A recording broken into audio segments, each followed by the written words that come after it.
Welcome everybody, thank you for tuning in, and today we're going to be asking you the question of, is your setup slowing you down?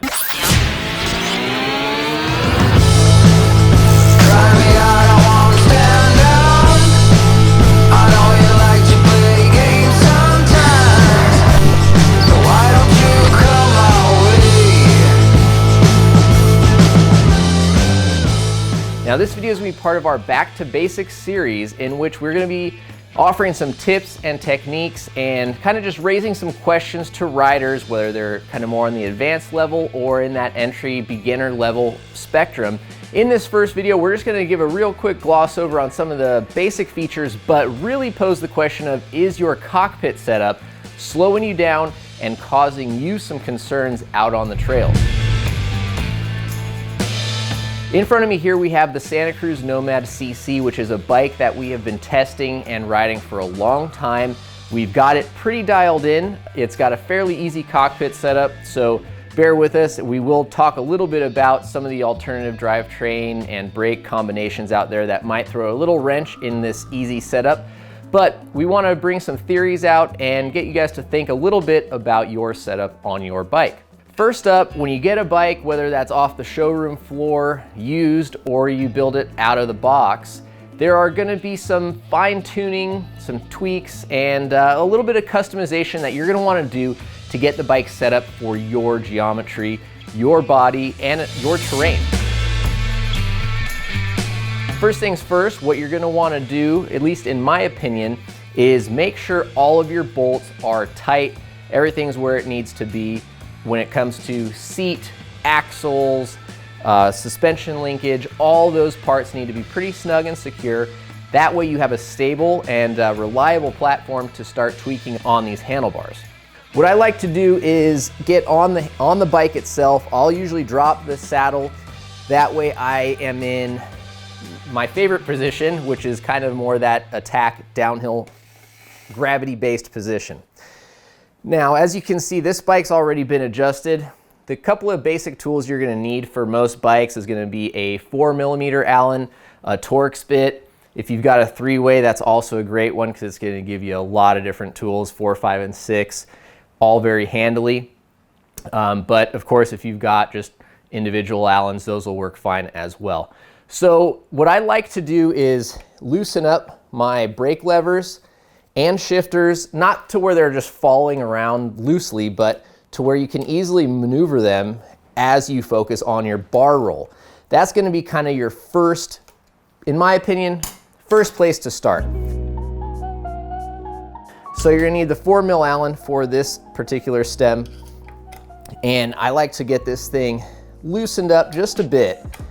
And again, I never really like to loosen stuff to where it just flops around, because then you have to focus on holding it, and you can't just make those minor tunes and have it stay where you want it to stay. So when you roll a handlebar, particularly a riser bar, this is going to change the angle drastically as you go down or up, and it's not only going to make it go your sweep change, but it's going to make the ride height go up or down.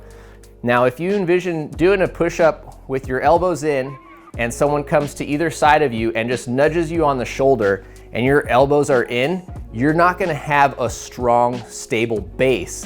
You're gonna be much easier to be pushed out to the side. Envision that stable push-up position where you want to be.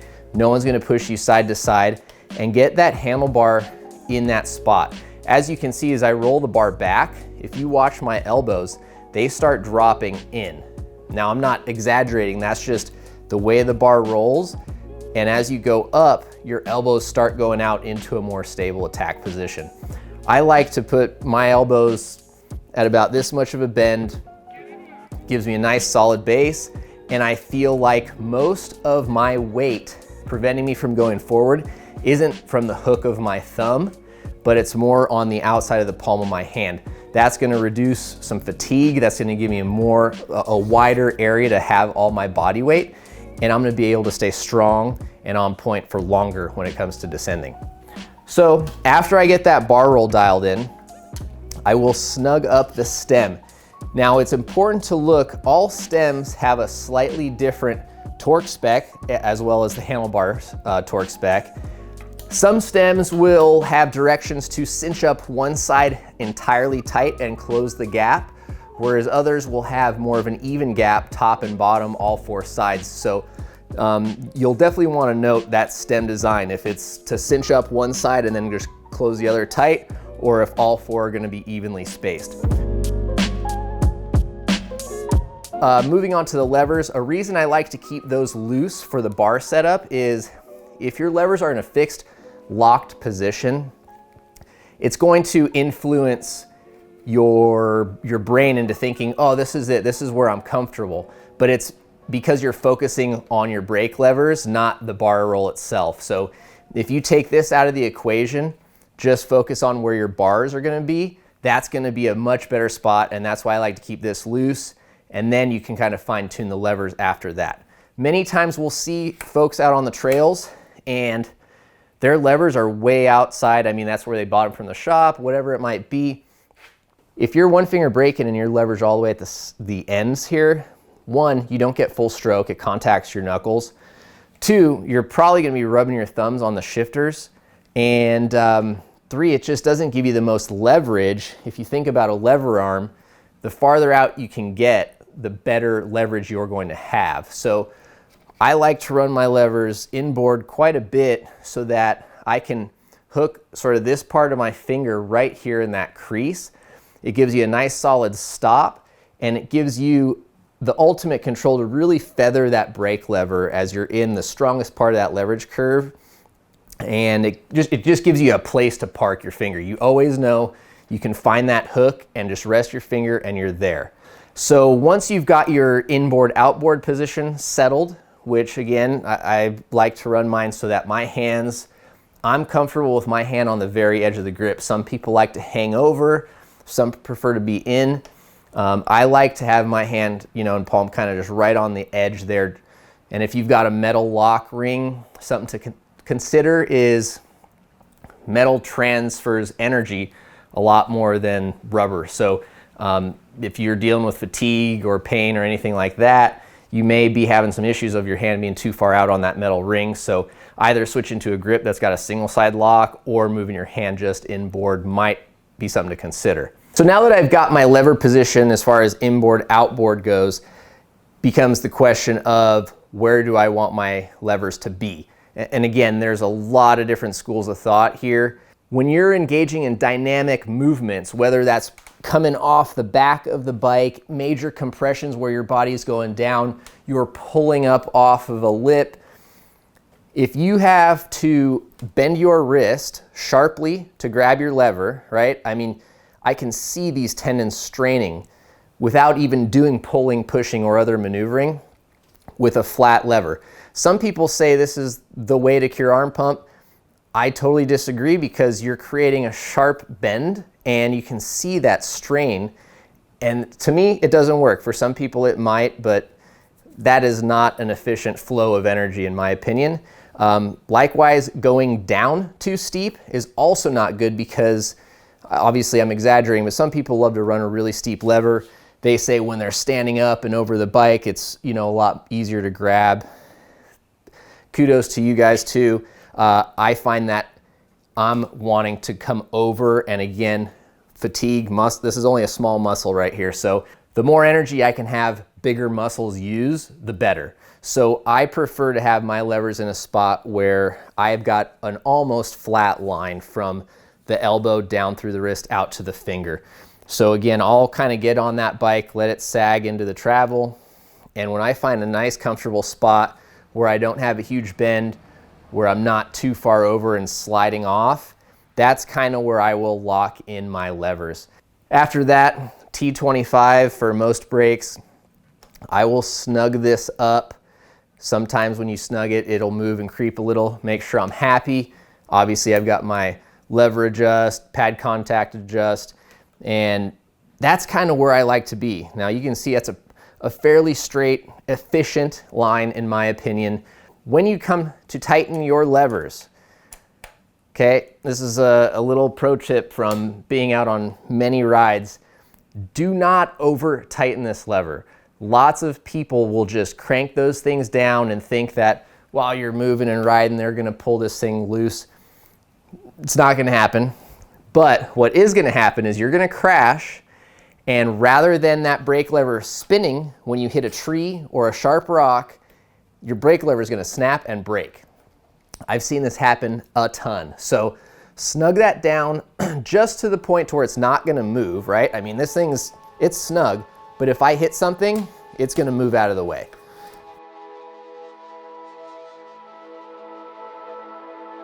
Now that you have your bar roll and brake levers placed where you want, it comes time to look at your dropper post lever and your shifter. This system is running SRAM's Matchmaker, which really simplifies the system a whole lot because you've only got one set of bar clamps on here and gives you a great bit adjustability. So when you're running, say, SRAM brakes and Shimano shifters or a Shimano system entirely, you start to run into some issues where you want to put what.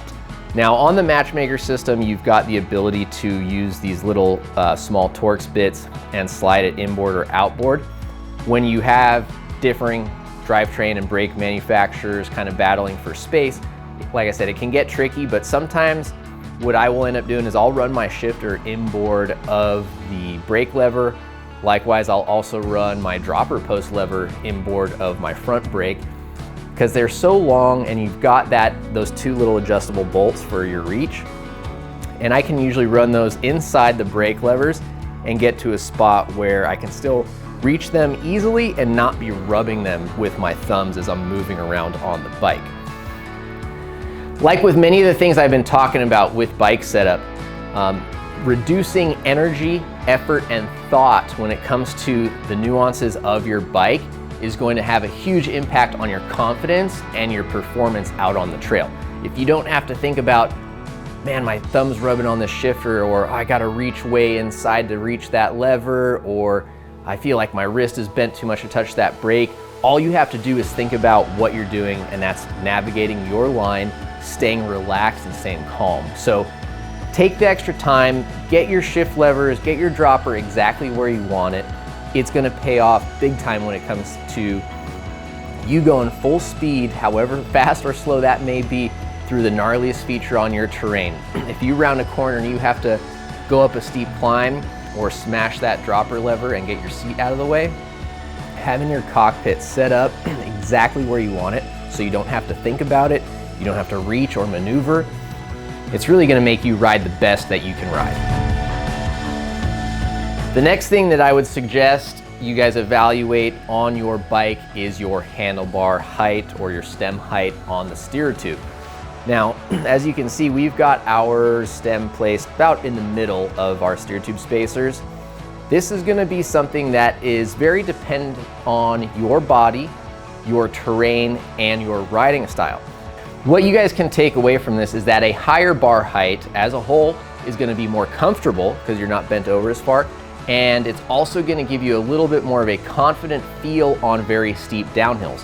Obviously, we all probably remember back in the day when there was really long, low stems and seats were up above and you're reaching down forward. It's not a very confident feel when you're going down steep terrain. So having a high bar height, less neck, back pain, but the downsides to that are gonna be climbing performance will suffer, and weighting the front tire down in flat corners on loose terrain specifically becomes a lot harder.